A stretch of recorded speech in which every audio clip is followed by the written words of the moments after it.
Bismillahirrahmanirrahim. Kenapa kita diwajibkan berpuasa di bulan Ramadan itu? Memang salah satunya kalau malam Lailatul Qadar itu bintang-bintang itu terlihat temaram gitu. Berenang itu pada hukumnya boleh. Skill Podcast, podcastnya anak skill. Assalamualaikum. Halo guys, bertemu lagi bersama saya Furji Alfati menyapa kalian dalam podcast Skill. Dan podcast kita kali ini kita sudah kedatangan seorang bintang tamu yang spesial, pembina Rohis. Langsung saja kami terus kenalan diri.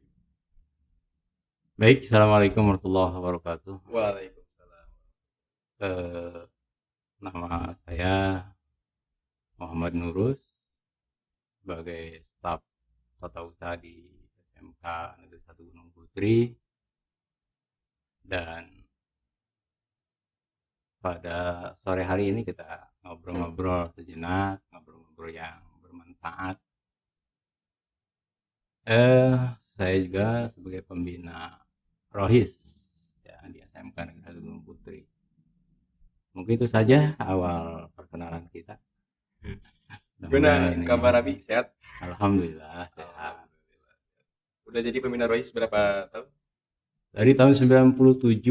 97. Iya. Masih 25 tahun kalau nyampe sekarang ya. Tahun. Sudah seperempat abad. Masih muda berarti ya? Ya, dari masuk SMK. Abi, ini kan kita lagi edisi Ramadan nih. Nah, ini ada beberapa pertanyaan yang pengen saya tanyakan ke Abi. Nah, salah satunya sih kenapa sih Bi kita diwajibin berpuasa di bulan Ramadan, terus sejarahnya apa sih? Ya, bismillahirrahmanirrahim.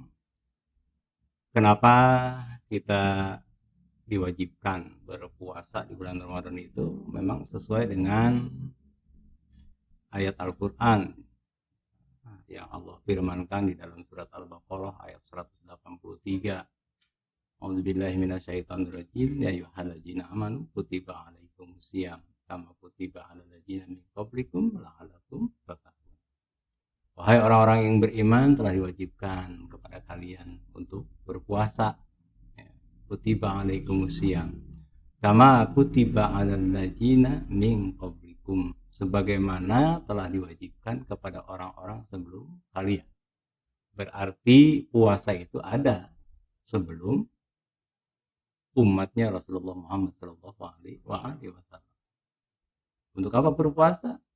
La'alakum tattaqun, agar harapannya itu adalah kalian untuk menjadi pribadi-pribadi yang bertakwa. Kalau keistimewaan sendiri apa sih, Bi?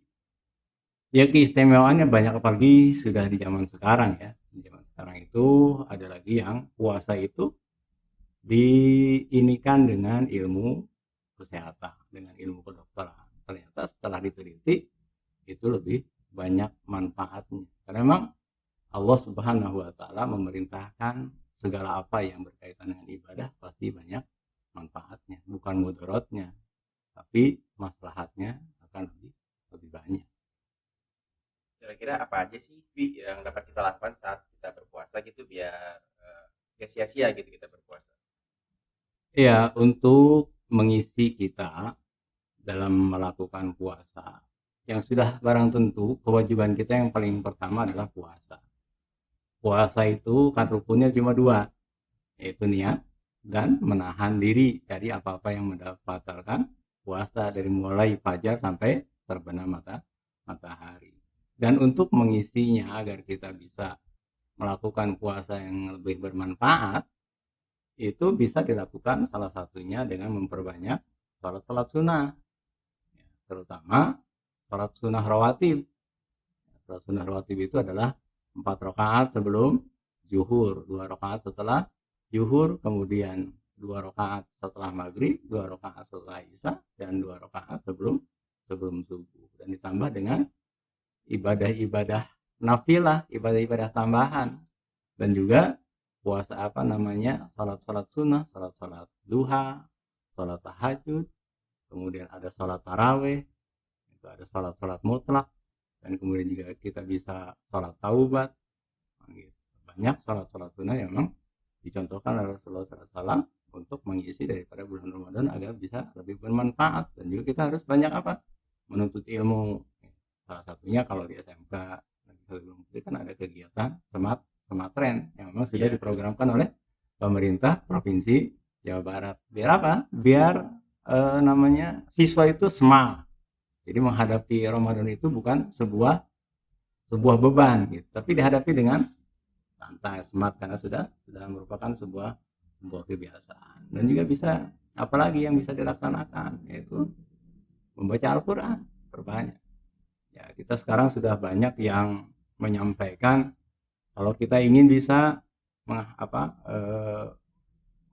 membaca dalam satu juz itu bisa dibagi, karena kebanyakan satu juz itu diantara 140 sampai 141 ayat. Jadi sebelum sholat misalnya 14 ayat, setelah sholat 14 ayat, itu bisa dalam satu hari bisa satu juz gitu. Dalam satu bulan kita bisa menghatamkan Al-Quran. Dan juga banyak hal-hal lain yang bisa kita lakukan. Salah satunya memperbanyak sedekah, kita berbagi takjil, dan hal-hal yang memang bisa bermanfaat. Masya Allah. Banyak banget ya, banyak yang bermanfaat. Tadi kan Abi juga kan tadi bilang kalau saat puasa kita harus memperbanyak sholat sunnah. Nah itu kalau misalkan ada orang yang berpuasa tetapi dia tidak sholat, itu bagaimana ya? Iya, kalau ada orang yang berpuasa tetapi tidak melaksanakan sholat, dia tetap puasanya sah, diterima. Cuma dia mendapatkan dosa karena melalaikan kewajiban yang lain, yaitu sholat. Padahal sholat itu adalah as-sholatu imaduddin, sholat itu tiangnya agama. Paman aqamaha faqad aqamadin, paman tarokaha faqad hadamadin. Barang siapa yang mendirikan sholat, maka dia telah mendirikan agamanya. Dan barang siapa yang meninggalkan sholat, berarti dia telah meruntuhkan agamanya. Berarti sholat itu adalah menjadi tiang. Ya, kalau bangunan tanpa tiang bagaimana? Bisa disebut bangunan? Kan enggak. Gitu. Terus boleh nggak sih Bi? Misalkan kita orang yang berpuasa kan dianjurkan untuk sahur tuh. Misalkan kalau nggak sahur tuh boleh nggak? Boleh saja, cuma kita tidak mendapatkan pahala sahur. Karena sahur itu adalah sesuatu yang dicari keberkahannya. Gitu. Apa maknanya kita sahur itu? Agar kita itu punya kekuatan ketika di siang harinya. Maka Allah itu melalui Rasulullah SAW menyunahkan orang untuk sahur. Jadi untuk menopang dirinya agar ketika beraktivitas di siang harinya itu bisa kuat. Walaupun hanya dengan seteguk air. Oh iya. Gitu. Sunahnya kalau sahur itu pakai apa ya Bi? Ya sebenarnya sahur itu tergantung kepada kebiasaannya masing-masing. Intinya tidak ada sesuatu yang memang dianjurkan oleh Rasulullah SAW. Ya memang kebiasaan Rasulullah SAW itu kan kurma, baik ketika sahur maupun ketika berbuka. Kan ada tuh dia yang habis sahur tuh baca Al-Quran. Nah ada yang habis sahur tuh tidur tuh. Itu gimana tuh? Nah itu kan salah satunya itu. Makanya kita harus bisa memanfaatkan waktu dengan sebaik-baiknya. Jangan sampai yang namanya puasa itu menjadi sesuatu yang memberatkan. Gitu. Maka jangan dibanyakin tidur. Gitu. Makanya ketika kita tuh salah kaprah, ada yang memang memaknai padahal itu hadisnya itu dhaif kan gitu, ketika bahwa tidurnya orang berpuasa itu adalah ibadah, itu kan sebenarnya. Karena kenapa? Karena Rasulullah SAW itu kebanyakan di bulan Ramadan itu hampir 9 kali kalau tidak salah itu berperang. Ya, tidak barang tentu orang perang kan tidak nyantai berarti kan? Ya. Makanya Ramadan itu bukan sesuatu yang harus kita hadapi dengan nyantai dan keluh kesah. Justru itu adalah untuk menjadikan kita itu bangkit. Seperti itu. Mungkin beberapa teman awal kita nih ada yang punya utang puasa saat mereka haid. Itu waktu untuk menggantinya tuh yang bagus tuh kapan ya?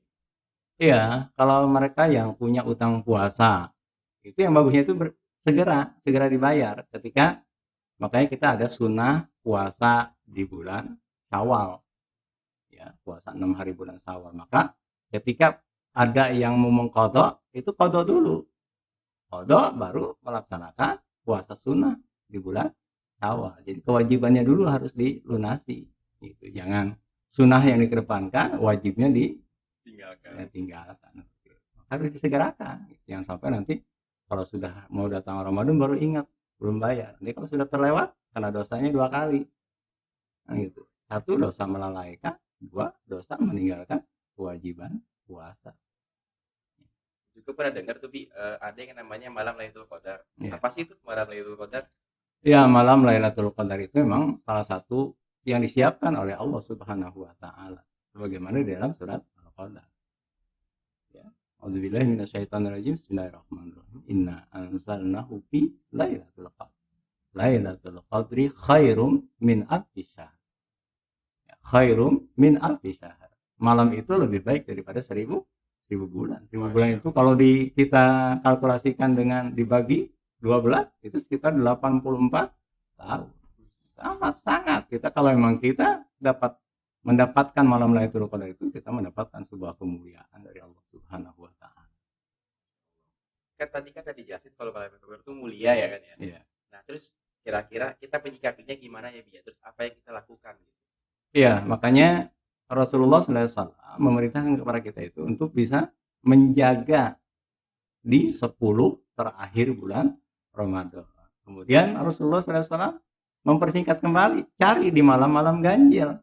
Nah, kemudian Rasulullah juga kembali memerintahkannya dipersingkat lagi, cari di antara malam dari malam berapa? Malam 27, ya, seperti itu.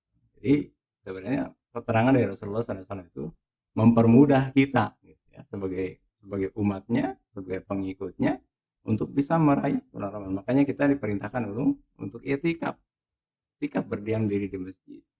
Jadi kalau ya kita ada yang sebagai pegawai, ada yang sebagai siswa, kalau memang masih masuk, ya malamnya kita di masjid, ya paginya kita beraktivitas seperti biasa. Ketika kita kembali ke masjid lagi, kita niatan i'tikaf seperti itu. Saya tuh pernah dengar tuh dia tentang ciri-ciri malam Lailatul Qadar. Cuman saya lupa. Kalau ciri-ciri Lailatul Qadar tuh apa aja ya, Bi? Ya, salah satunya kalau malam Lailatul Qadar itu bintang-bintang itu terlihat temaram gitu. Nah, kemudian di pagi harinya itu matahari sejuk, angin sepoi-sepoi. Salah satunya yang secara fisik gitu. Nah, kalau secara batiniah bisa dirasakan oleh orang-orang yang bisa meraihnya, itu adalah adanya sebuah perubahan pada dirinya kepada arah yang lebih baik. Untuk siapa saja sih, Bi, malam Lailatul Qadar? Malam Lailatul Qadar itu untuk kita semua yang mengaku sebagai umat Islam. Tidak ada pengecualian bagi mereka. Intinya adalah yang terpenting mereka mau beriktikaf di masjid. Tapi bagi kaum wanita silakan di rumah. Tapi di rumahnya adalah begadangnya begadang yang syar'i. Ya, seperti itu. Menurut Abi, kenapa sih Allah itu mengandung berkat malam Lailatul Qadar? Ya, intinya Allah Subhanahu wa taala ingin memberikan sebuah sanjungan, ingin memberikan sebuah hadiah, ingin memberikan reward kepada orang-orang Islam.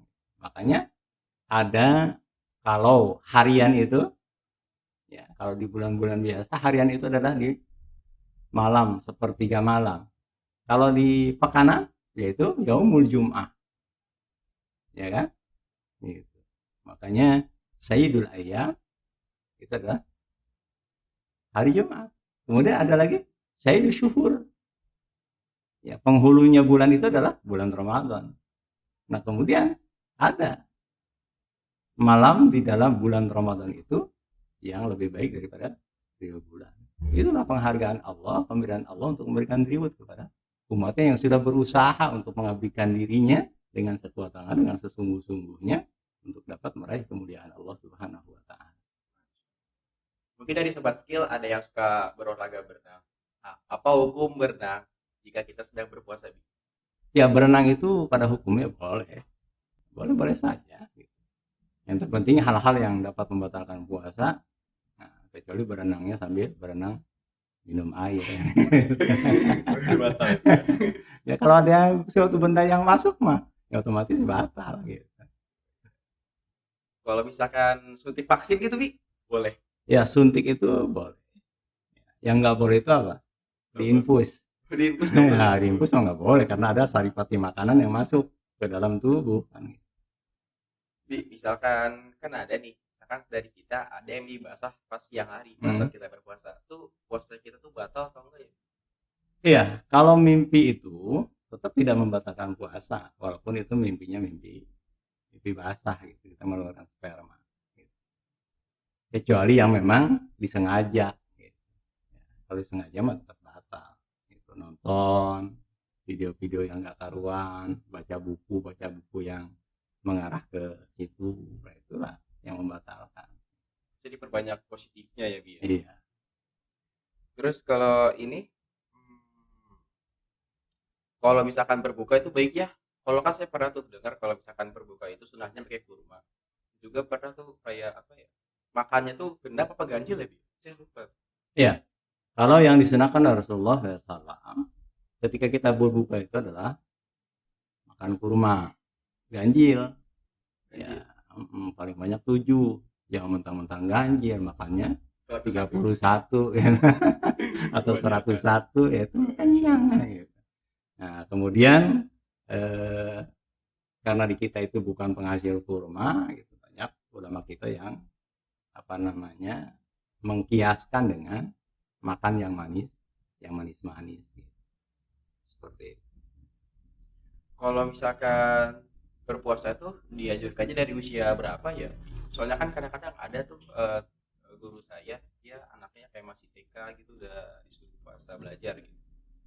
Iya, kan kalau yang namanya kewajiban ibadah itu adalah kepada yang sudah akil balik, namanya mukallaf. Mukallaf itu adalah orang-orang yang sudah dikenakan kewajiban untuk melaksanakan syariah. Nah, kalau bagi anak-anak yang di bawah usia akil balik itu adalah untuk pembiasaan pembelajaran agar ketika mereka nanti akil balik sudah terbiasa melaksanakan ibadah Ramadan gitu. Misalkan ada nih dia dari kita, dia tuh sahurnya telat pas azan subuh terus baru makan gitu, boleh gak tuh, Bi? Nah, kalau sudah azan itu sudah imsak namanya, jadi harus sudah berhenti gitu. Berhenti dan segera berkumur-kumur gitu. Takut ada sisa makanan yang masih menempel di gigi. Jadi awal puasa itu diawali dengan ketika fajar atau ketika azan subuh. Ya, sebenarnya kalau kita ketika pas masih ada waktu sebelum azan berkumandang itu kita masih dibolehkan. Kalau kita juga bersihin telinga itu gimana, Bi? Kan memasukkan benda dari luar ke dalam tuh, Bi. Apakah membatalkan? Ya, kalau yang masuk lewat telinga, kan telinga itu bukan tempatnya masukkan makanan. Boleh saja kalau untuk membersihkan telinga. Kalau misalkan nih ada dari teman kita tuh, dia tuh ngerasa panas gitu seharian, terus dia mandi terus gitu tuh, boleh gak tuh, Bi, pas puasa tuh? Iya, yang dibolehkan itu ketika emang suasana panas, itu pernah terjadi kepada sahabat Rasulullah SAW. Itu boleh, cuma jangan berlebihan. Kalau sudah berlebihan itu bisa masuk kepada kriterianya makruh kan gitu. Seperti itu. Tadi kan saya sempat tanya tuh, Bi, yang tentang utang puasa, yang ada puasa Syawal juga ya. Itu kalau itu lebih mengutamakan puasa Syawalnya atau utang puasa ya, Bi? Harus diutamakan yang wajibnya. Karena membayar puasa itu wajib, sementara puasa Syawal itu adalah sunnah. Dahulukan yang wajib daripada yang sunnah. Ini misalkan nih udah pengen berbuka, kan kita nyiapin makanan kan. Nah, kita nggak tahu tuh makanannya enak apa enggak. Kita bisa kasih kayak cicip makanan dikit gitu. Nyicipin makanan boleh gitu, tapi juga bukan sesendok, hanya dicicipi saja gitu, ditempelin ke tangan, ke kulit, cicipi gitu, kemudian diludahkan kembali, bukan ditelan. Boleh nggak sih, Bi, kayak orang tuh banyak tidur terus saat puasa, soalnya kan kayak saya juga gitu kadang-kadang, soalnya kayak ngerasa capek tidur tiba-tiba udah zuhur aja, udah asar. Iya, sebenarnya boleh saja gitu, karena awalnya tidur itu kan perkara mubah sebenarnya. Cuma kan kita harus bisa menempatkan daripada sesuatu itu pada sesuatu yang memang kita bisa secara bijak menempatkannya gitu. Yang sampai mentang-mentang puasa jadi banyakin tidur mulu. Tapi juga ada yang suka beralasan daripada gibah atau mendingan tidur. Tapi kalau tidur mulu ya kita nggak produktif dong. Sementara kita harus produktif gitu. Harus ada pahala-pahala yang bisa kita hasilkan gitu. Gimana? Jadi kan bulan puasa kayak bulan Ramadan itu banyak banget ya Pak. Ya, Wah, bisa dipakai sebangsa apa ya banyak Pak? lagi. Inilah keutamaan Allah menciptakan bulan, satu bulan ini dengan penuh keutamaan-keutamaan. Karena sampai pahala saja kan dilipat gandakan sampai 700 kali lipat. Terima kasih Bi sudah Ya, sama-sama. memberikan ilmu yang bermanfaat buat saya dan juga para sobat skill penonton di rumah gitu. Wah, berarti emang waktunya. Ya, Aduh. sama-sama mudah-mudahan bisa bermanfaat. Ya, segitu saja dari saya dan lurus kurang lebihnya mohon maaf. Waalaikumsalam Assalamualaikum warahmatullahi warahmatullahi wabarakatuh. wabarakatuh. Salam dari Skill Podcast.